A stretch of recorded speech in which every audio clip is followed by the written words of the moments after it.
Add বেনিফিশিয়ারিতে tap করলাম, select beneficiary type হচ্ছে গিয়া আমরা আপাতত এমএফএস করবো, তাই এমএফএস দিলাম।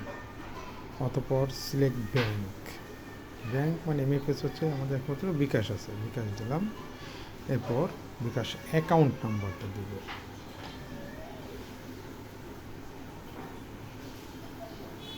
অ্যাকাউন্ট নাম্বারটা দেওয়া হলো।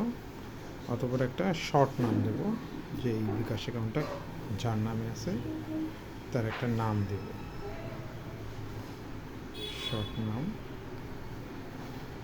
বা 2 শব্দ একটা নামও দেওয়া যায়, সমস্যা নেই। কনফার্ম করব।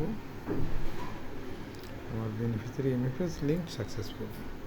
এবার আমরা একটা অ্যাকাউন্ট অ্যাড করব, তো অ্যাড বেনিফিশিয়ারিতে যাব, আলতো ট্যাপ করলাম, সিলেক্ট বেনিফিশিয়ারি টাইপ আমরা দেবো অ্যাকাউন্ট।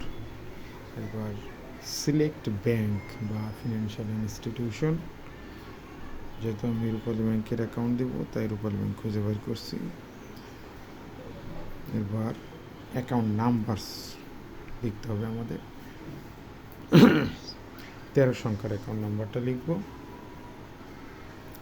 অ্যাকাউন্ট নাম্বার লেখা হয়ে গেলে ওরা বেনিফিশিয়ারির নাম দিয়ে দেব। এমএফএস অ্যাকাউন্ট ব্যাংকের অ্যাকাউন্ট ঠিক এভাবে ব্যাংকের কার্ডও আমরা অ্যাড করতে পারবো। আমার অ্যাকাউন্টে দিলাম, এবার কনফার্মে আমরা ট্যাপ করব, ট্যাপ করলে সাকসেসফুলি অ্যাকাউন্ট লিঙ্কড হয়ে গেল। এভাবে আমরা সবগুলো কাজ করতে পারবো।